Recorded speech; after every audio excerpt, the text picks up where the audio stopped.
Okay.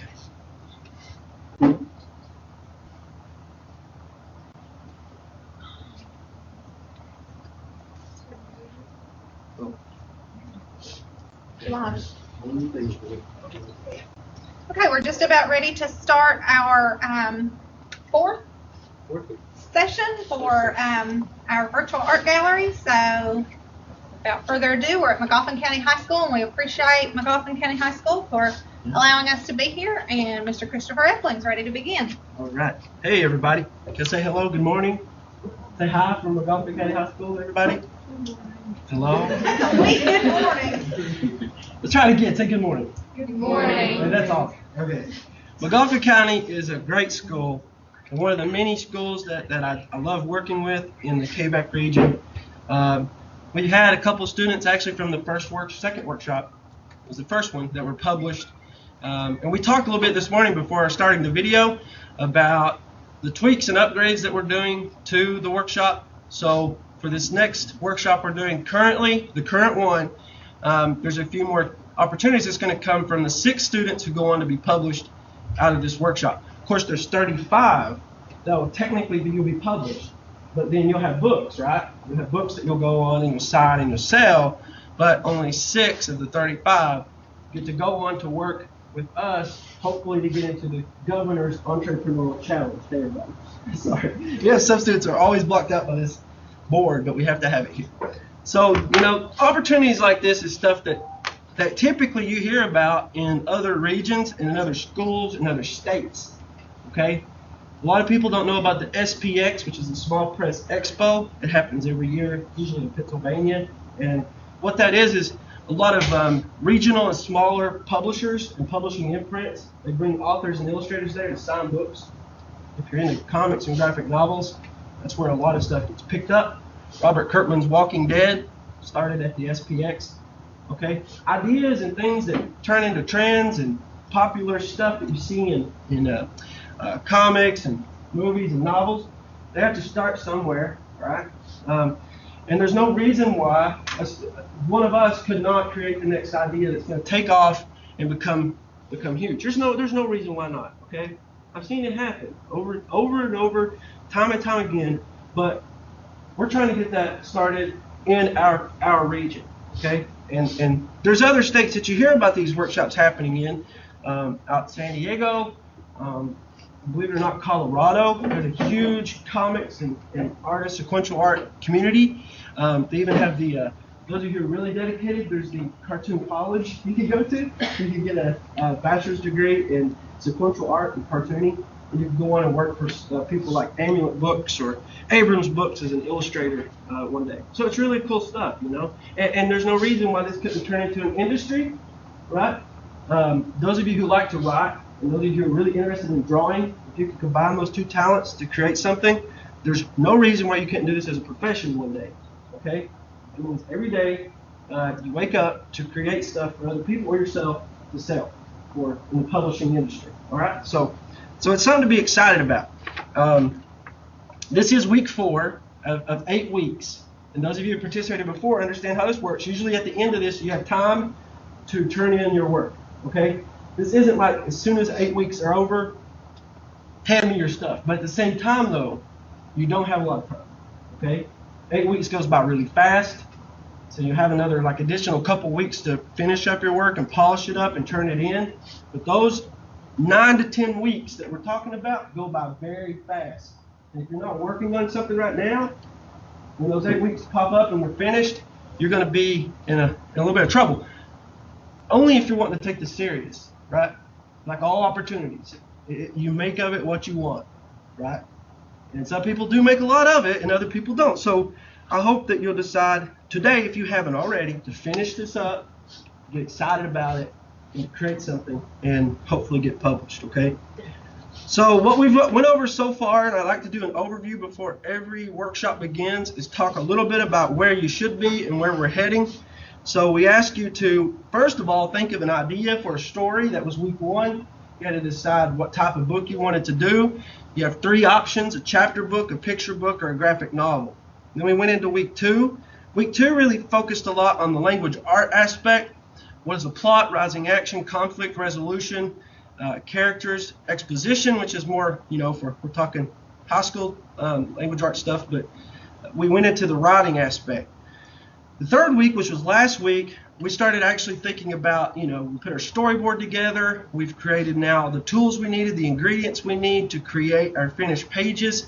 So where we should be today is you should have the things you need to start actually creating your finished pages for your book, right? And we'll talk about that in a second. I drew an octopus for the logo of this workshop because this workshop is different than the first two in that it's working with Project Prevent. And those of you who don't know what Project Prevent is or never heard of it before, you should have already if you've watched any of the videos. But Project Prevent focuses on exactly what it sounds like. You prevent students from falling into the pitfalls that sometimes students will fall into in high school, middle school, elementary, where if you're being challenged by a certain problem, or if you know other classmates are being challenged of a certain problem, you don't want to go too far into that problem where that it's starting to hinder you mentally, physically, spiritually, emotionally, that kind of thing, right? So it impacts your schoolwork and that kind of stuff. So what are the problems facing students today? What are your challenges? Okay? And we talked about those. Some of those that we'll talk about openly that's really easy to talk about is bullying. That's a huge problem that faces a lot of, especially even in high school, but also in middle school and elementary especially. But also self-image.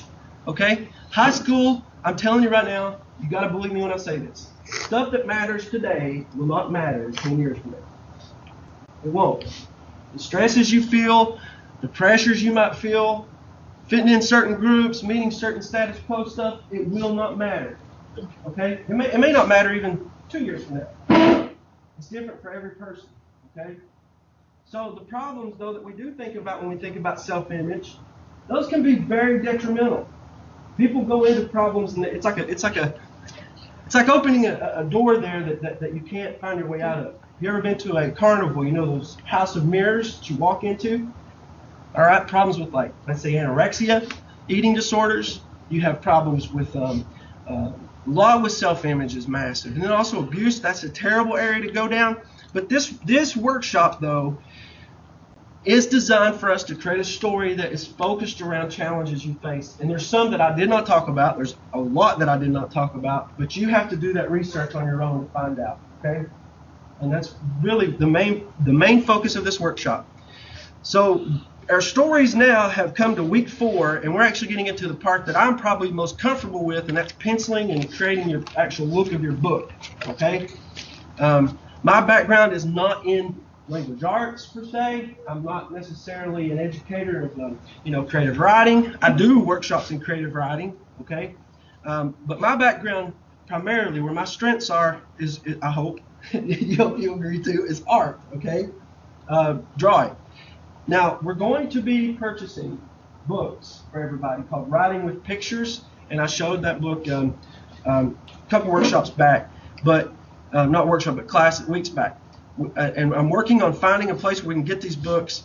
Problem is you can find 8 or 10 here, 9 or 12 there, because they're really hard to get. They're still in print, but we're trying to get books for everybody. And this book, really, it's not like we're late on it because it focuses on this aspect leading into the 4th week and on, writing with pictures. So how do you turn your story into a book?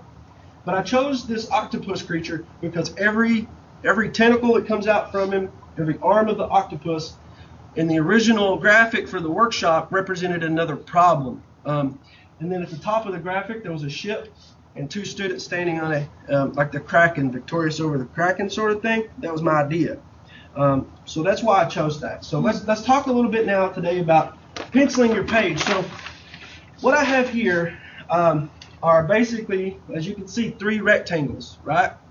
And this is the layout. We talked about this early on.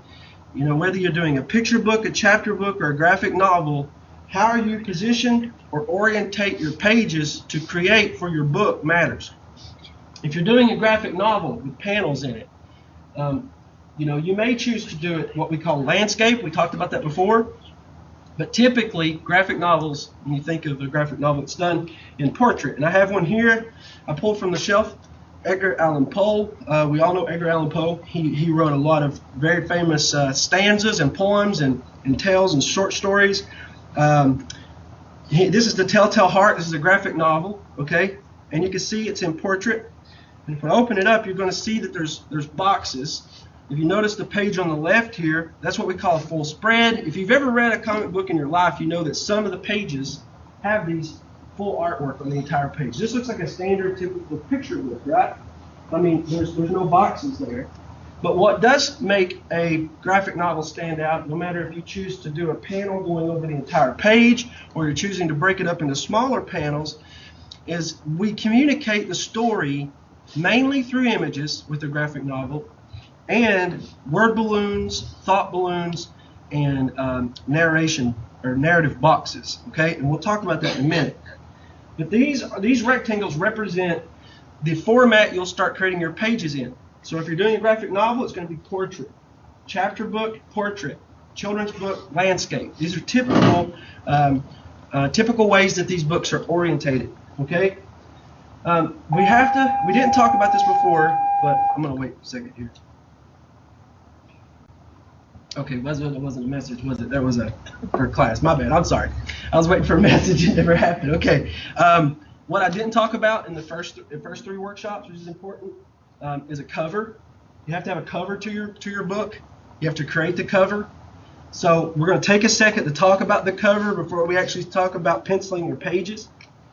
For the cover of a book, and we'll go back and reference The Telltale Heart here again. That's a pretty powerful image, okay? When I look at it, I can tell this person is frightened, they're scared, they're not happy, right? They're not getting ready to chow down on some cotton candy, unless the cotton candy is about to eat them, right, or something. But this is a very powerful image, right? And if you could see it sort of up close, it's of a man's face. He's frightened. So when you design the cover of your book, it's the most important image of your book, period. It's the first image that people see. If you walk over to any book in the library here and you pull it off the shelf, compare how the covers look. Usually or typically you have a main character, the main character. Typically also you'll see an element from the story, right? Sometimes the setting, it takes place on a farm.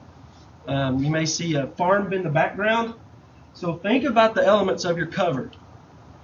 Now one of the things I want everybody to take notes on this today, because this is so important, because we're going to be talking about how do you format your pages to submit them. We had a lot of problems and a lot of questions last workshop over how do I send my pages in. One of the biggest questions that we had concerned how do I put the words of my story onto my page, right? I mean, I've done this artwork, so where do my words go? This is something that you had to think about or should be thinking about right now with your storyboard, right? Your storyboard will tell you where to put it because you're thinking about this stuff before you ever start to draw. You're planning. We talked about the ingredients last workshop. The ingredients, we'll talk more about them in a second, but you have to think about where are things going to go on this page, right? So for instance, for your title of your book, okay? For the cover, you want it to be bold. It has to be large enough to be seen. You can draw this onto your page, okay? That's the best way to do it. You're going to draw the letters. There's an entire field of art dealing with calligraphy and fonts and lettering. I don't want you to get too complicated with it. Just look at a children's book. Look at any book and see how the letters are arranged and do something unique that catches the eye. But the information, this is where you write stuff down. You need a title on your cover. You have to have a title. That's the title of your story, right?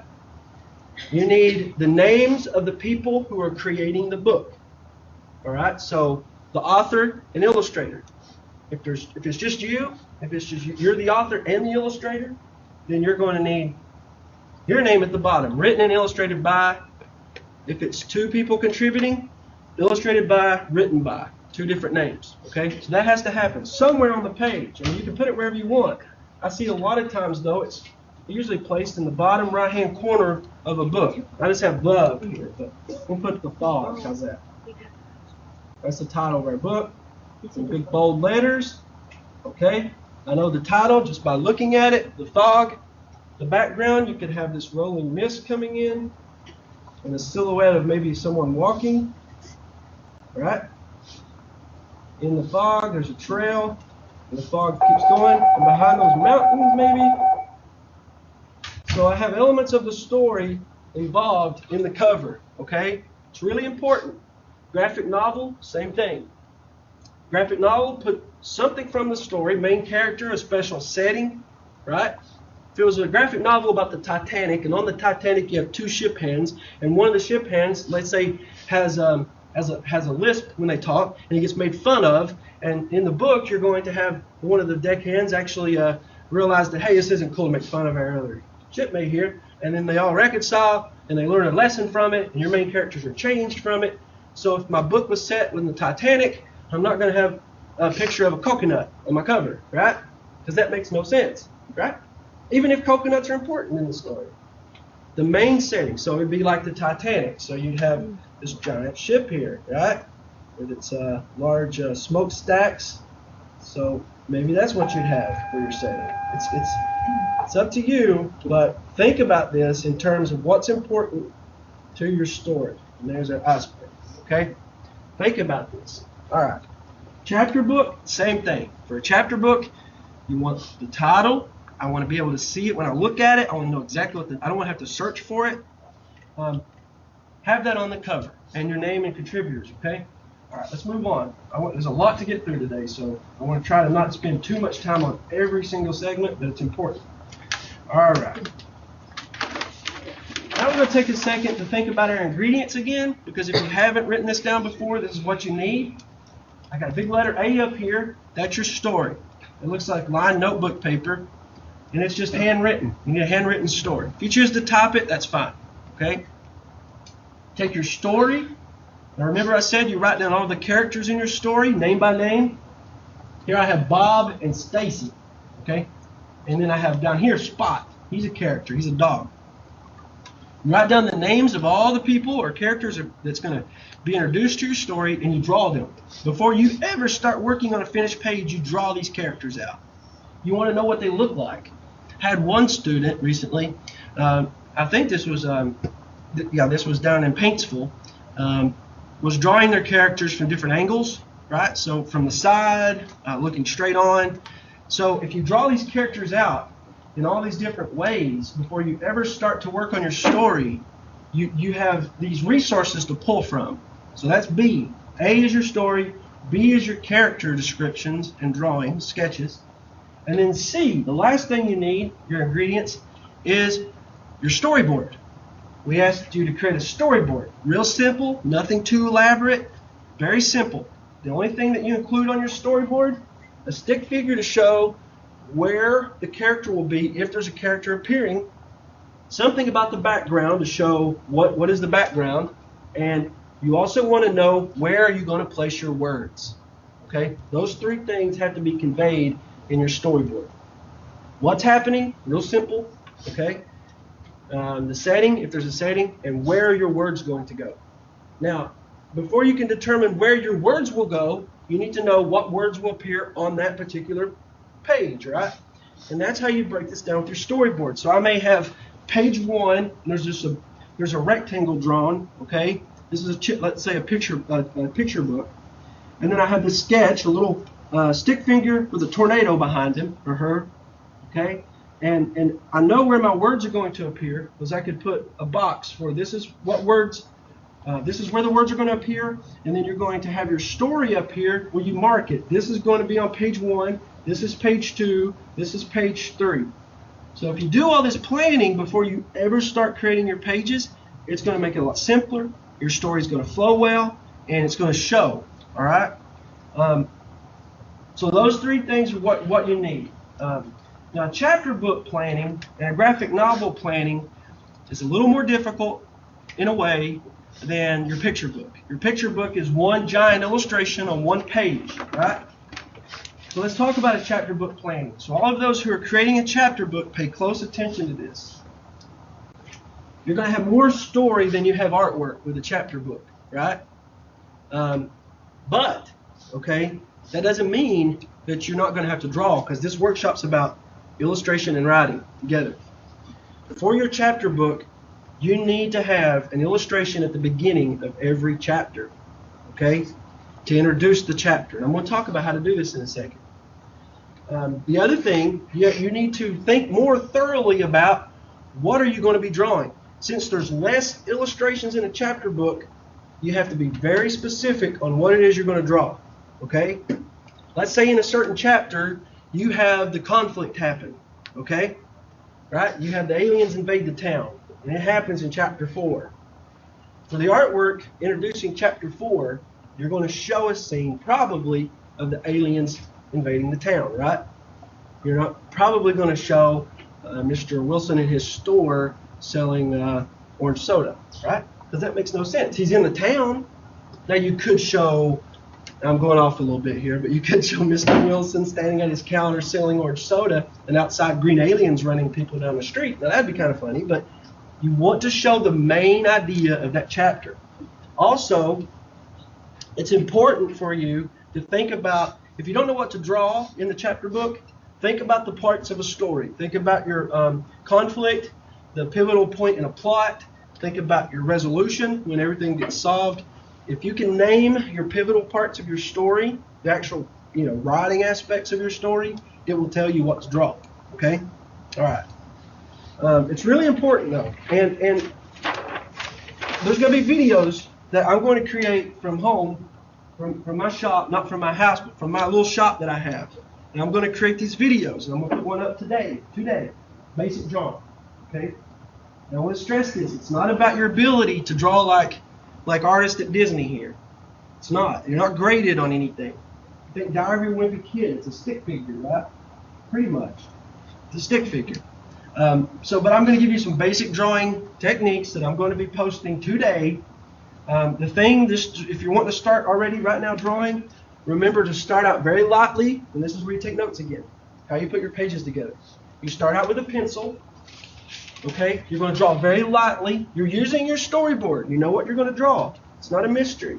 You should not sit down with a blank piece of paper and go, okay, now what am I going to do?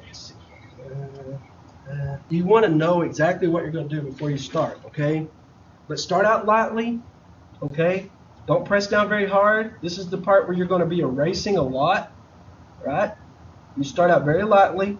You draw what you're going to put on your page, okay? Once you draw it out very lightly in pencil, you can press a little bit harder with pencil maybe, or you can ink your lines, and after the lines dry, you erase all your pencil lines. Then you can color, okay? Now, don't get overwhelmed by that. I'm going to be talking about this stuff in a video today. But just remember, start out pressing down very lightly. So please get onto theholler.org this evening when you get home and check out the video that's going to be posted. There are also some videos from last workshops too. And the idea is that these videos piggyback off one another. So the basic drawing video that I did for the first art workshop can apply to this week of this workshop. So look for those videos on theholler.org in the art gallery workshop or the art workshop. Okay, I talk too much, I get a little parched. Now let's talk about graphic novel for a second. So how do we put words on a page for a graphic novel? Everything's conveyed through these symbols. If you know anything about comics, you know what these are. This is a speech balloon, a thought balloon. This is a narrative box, or box where the story is told to you. The characters aren't speaking that. That's just the author telling you what's happening. Okay? You have to show action through things like these lines coming out to show action. This says boom, right? You could have characters. Let's say you have the antagonist of your story, the bad person. They may speak in a thought balloon or speech balloon that looks a little altered, a little squiggly, right? To convey that this thing is or this character is not normal, right? But this is very important. Take notes on this. If you're doing a graphic novel, you're going to have to think this stuff through, because, like I said, with a picture book, you have the story at the bottom, and the illustrations kind of act as a soundtrack to the story, right? You know, like in a movie, you got the soundtrack in the background. But with a graphic novel, your images have to carry your story for the most part, okay? Now, how do you apply words to your chapter book?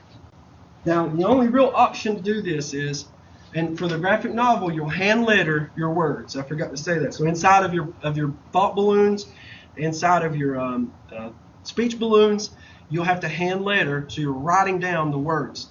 For a chapter book, you type those out. You'll type out every page. Now, notice what I've done here. So you have your cover to your chapter book here. That'll be artwork. Let's go down a few pages down here, and then all of a sudden we have another page. It's a chapter 2 of your story, and then you'll have another full page of artwork. Okay? So these pages are placed inside of your typed document. Okay? Your typed document is your story, and your illustrations are found throughout. All right? You may write chapter 2 on the page of the artwork, and then title the chapter. You may want to include artwork throughout the book in certain locations. Okay? I think it's a good idea to do that. Not just at the beginning of every chapter, but place an illustration or two throughout the book. Okay? Especially centering around important parts of the story. So when something important happens in your story, let's put an illustration in there. Okay? Be sure to use proper grammar. You're typing this out. Okay? The idea is for you to submit this, and that's what's going to be published.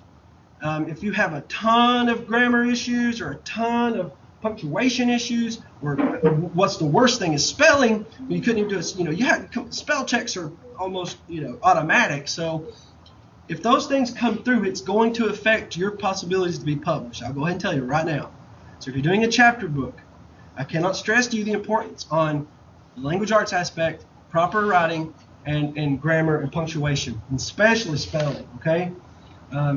When you turn all this in, whether it's a chapter book, a picture book, or a graphic novel, you're going to send me your original work, okay? Your original work.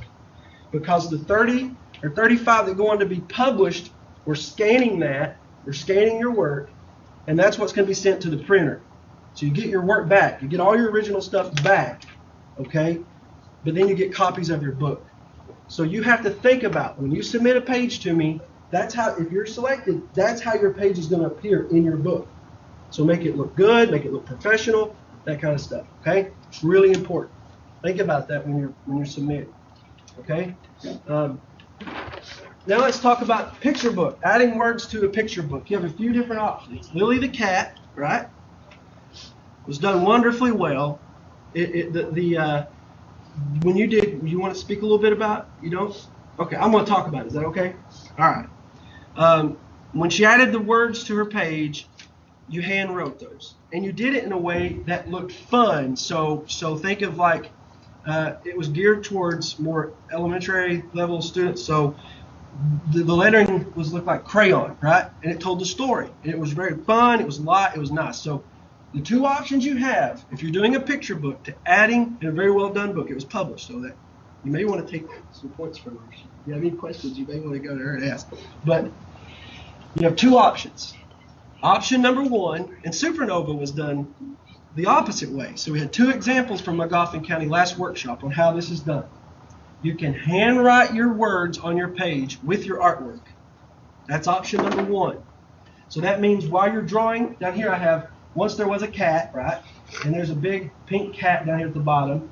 And up here in the clouds above the cat, I have inside one of those clouds, I have the words of the page. Think about where you place the words. Be creative with how you place them. You may put them, if it's in a kitchen, put it in the window, okay? Think about where you place your words. That's big. Write that down. Think interesting ways to place the words on the page if you're drawing them or writing them. The second option you have, you can print the words out on a piece of paper using Pages or Microsoft Word. You take that and you cut them out. Now, if you do it that way, you have a lot of options. You got a lot of fonts to play with. You can have some really creative looking letters, right? So you have an advantage in one way and a disadvantage in the other, because if you create your own, you see you can do anything you want. But if you cut and paste your letters onto your page, you only have a few options. Again, though, if you cut and paste, be creative. All right. You may want to have, let's say there's 3 sentences that take place in this page here with the horse and the mountains, right? With those 3 sentences, you may have it drop down. So you may have the sentence, you may tab over, or your margins will be a little different so that it looks unique, right? Or you may just have a block of sentences. It's up to you, but be creative. The more creative you are, the more chances you are being published, okay? All right. And you should be taking notes. If you're doing a picture book, think about this. We're going to talk about penciling the page here. We talked a little bit earlier about how to push down very lightly at first. So let's say that I have this is a page of a book that I'm working on, and let's say that in this page I'm going to be drawing an elk, okay?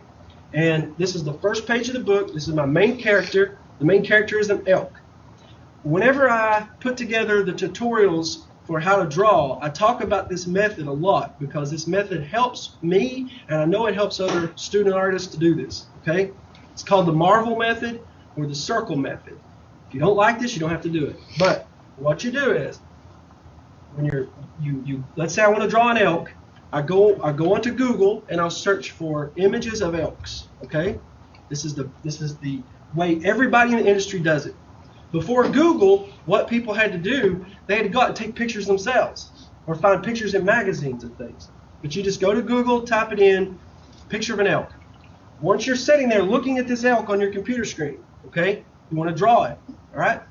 So you start out with this method called the circle method. So I may put a circle where the main part of the face is here, right, okay? And then I may do an oval for the neck area. This is looking at the elk straight on. So I have a circle and an oval, right? And then from here, I may do another circle in the middle for where the nose will be, okay? And then I start to fill in the details around this basic shape that I've put on here. So I may put the eyes here. When you're using the circle method, it helps you a great deal because you can see what it is you're doing ahead of time, really. It's almost like creating a blueprint to work with, okay? And so I'm going to draw my little elk here. I'm going to sketch it out. I'm pressing down harder now because I've already sketched out where things are going to go, right? So I'm going to press down harder this time. And I want my image to be dark enough so when I go back later to color it or to ink over it, I can see where the pencil lines are. And that's really important. You start out light and then you go heavy, okay? So now I have sort of the head of an elk here. So now, of course, I'm going to put the antlers at the top, right? So whatever it is you're drawing, sketch it out lightly first. After you have the sketch done, you want to go back in and add detail, right? Once you add details, you can ink over the lines you want to keep, and then you erase the rest, and that's the idea, okay? So you're having to draw in stages. Watch the videos on how to do this. So here we have an elk now, right? And you may go back in then and get rid of some of the lines that you're not using. Erase the circles out of here. Clean it up. After you've done that, you should be ready to start putting color in. All right? Some students, after they pencil their drawing, they'll go back over it and they'll ink it. So they'll ink over all the lines they want to keep. Okay? Let the ink dry. And then they take a eraser and erase all the pencil lines underneath the ink. Then they color. Okay? So there's different options that you have. But think about how to make your pages interesting. Like I was talking about earlier. For introducing this elk as a character, you can put the words here and here. Okay? Kind of bookending the drawing. Think about these things. Now, I don't know if a lot of people are doing graphic novels or not, but you have to know what you're going to do before you start drawing, your storyboard. So you should know exactly what's going to appear in this first panel. The panel is the box. But the biggest problem that I see with graphic novels isn't the artwork. It isn't the thought balloons or the speech balloons. It's how you create your lines. I've seen so many students sit down with a piece of paper and they make one line for a box. They just draw it on there. Okay? The line is really thin. If you do it that way, that's up to you. But if you want this to really stand out, take time in drawing your panels. Okay? The boxes around your artwork, take time in doing that. That's probably the most important thing for graphic novels. Your boxes, they should have a thick enough line. It should look really nice and boxed in and black. Okay? All right, so we'll look at the circle method one more time here in drawing characters. And I've already sketched this out lightly last night. I kind of get a head start. That way when I come in, I know what I'm doing. So let's say I'm going to draw a person. This is a character from my story. Okay, and this is what we're going to be doing with the video. I first make a circle, an oval for the head, just like that. Okay. Then from there, what I'm going to do, I'll use red. I have the circle for the head. I'm going to put a line going down where the middle of the face is. This line. What this line does is it helps to guide me where the nose will be, the mouth will be. I'll put little check marks. There's where the eyes will appear, the nose will be here, the mouth will be here. There's 3 little lines. Okay? From there, you can see that the center of the face is right here. That means down the middle of the nose, between the lips, between the eyes, goes down the middle of the oval right here. I know where the character is looking. The character is looking in this direction. It's not looking straight ahead, not looking behind him. The character is looking in this direction. So that means when I look at this oval of this character looking in this direction, I should be able to see part of the ear on this side of the head, right? So I'm going to draw that in. So here's the ear on the side of the head. So now I have everything that I need. Okay? I have the ear, I know where the eyes are, I know where the nose are, and the mouth is. And I can go on and add the detail in from there. Okay? Now, don't get too overwhelmed with this process. Like I said earlier, it's not about your ability to draw like, artists at Disney or Marvel. It's more about your ability to tell a story using images. You don't have to be too overly detailed with things.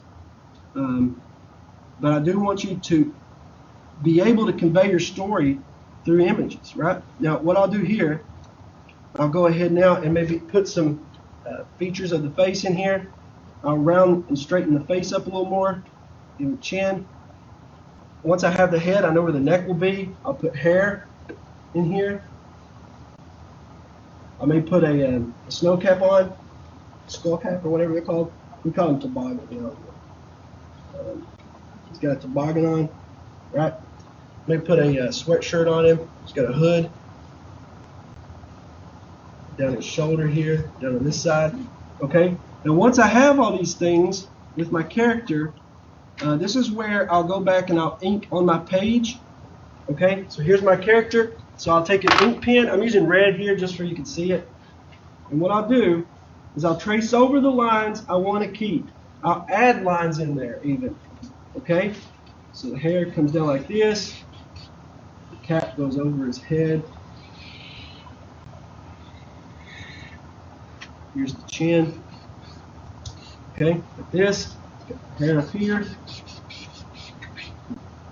Now the skull cap going over the top. So once you have your pencil lines, you can ink over it. Okay? And that helps you to know what lines you want to keep. Because after this ink dries, I'm going to erase it. I'm going to erase all the pencil lines. The only thing that will be left is the areas that you've inked in and the areas you want to keep. Okay? Like I talked about in week 2, your setting is important. Okay? You want to show where what setting is your character's in. So here's my character. So I may put a tree behind him for her. And here you go. Okay, some grass, some more shrubs, a walkway, something like that, okay? So add setting into your character wherever you're drawing. These videos that I'm posting will help you a great deal. We're going to be looking at examples too of different artists and the lines they use. Let's say you don't like art very much and you've never really drawn very much, you're going to be learning about things that you probably never thought you would be interested in even, such as what we call the color scale. Okay, this is important. You have cool colors and you have what we call warm colors. So let's say, red is a warm color. Okay, then as you go down, you're going to keep moving warmer. So you may have a orangish type color here. So as you learn how colors interact with one another, it's going to help you. Okay, here's orange. So what are cool colors versus warm colors? And how you combine these in your story. You may have a character who's the antagonist more in the reddish warm colors, right? Your heroes the positive characters may be in cool colors, purple. Okay, we're going to be talking about this more, so don't get overwhelmed by this right now. This stuff's important though. Blue. I wrote down greenish. That's not a color, but you can see how this works though as we get more towards green. Okay, think about how you're going to use these colors in your story. Like I said, you may have your antagonist over here more towards this side, and your heroes more towards this side. Okay, so get online tonight and check out the videos on how we do this stuff. Have any questions at all? It's a lot of information, I know. And that's kind of how we like to do it. Throw you in and just be like, go. But you have all the direction you need, really. If you've watched each video and you've built on each week, you should be where you need to be right now. Okay? So I don't want you to feel overwhelmed. This isn't like, this isn't a test. This is for you to have fun, for you to be a creator, okay? With a lot of opportunities that could come from it, all right? Any questions? Okay. Real fast, next week, so be sure to check out the videos on theholler.org. I'll put a link to it. Next week, we're going to continue with penciling your page. We want to talk about more how to show the rising action and the conflict in your illustrations, action in your illustrations. Okay? Be sure to log into theholler.org. And I want to say one thing really fast too before we close up today. Project Prevent is important. Okay? Every high school student, every student period goes through challenges. All right? They're just going to happen. Challenges don't end when you graduate. They become different. But choices, that's something we have control over. Okay? Those impact those challenges in a great deal. All right? The choices you make today, right now, all right, in October 2016, can impact your life if you're blessed to live a long, full life for years to come. Okay? So if you are going through something and you are in this workshop, I want you to know, number one, you're not alone. Number two, use this workshop to talk about what it is you're bothering you, what it is that you're facing, and use characters to do it. Don't tell be creative. But don't give up. Don't give up hope. For me, I trust in God. Okay, that's my own personal belief, and I pray a lot, and it helps me. It gets me through a lot. Okay, it has gotten me through a lot. Just don't give up. Is the main thing, and take advantage of this opportunity. It's not something like this doesn't come around all the time. Okay, KVEC has worked hard to get this and bring this to you, so take full advantage of it. Okay, and that's all I have for today. Oh my goodness, check this out. This is amazing. Is that you? You want to come up here and talk about this for a second? What's your name? Isaiah. Isaiah, what's your last name? Fires. What? Fires. Fires? Awesome. Look at this. I'm going to bring it over here to the screen. You do this? I saw you scribbling. Is this what you did? While he was sitting here, while I was talking, okay? It's amazing. It's amazing. You obviously like to draw, right? So are you excited about this workshop? This is brilliant. Let's give him a round of applause. That's awesome.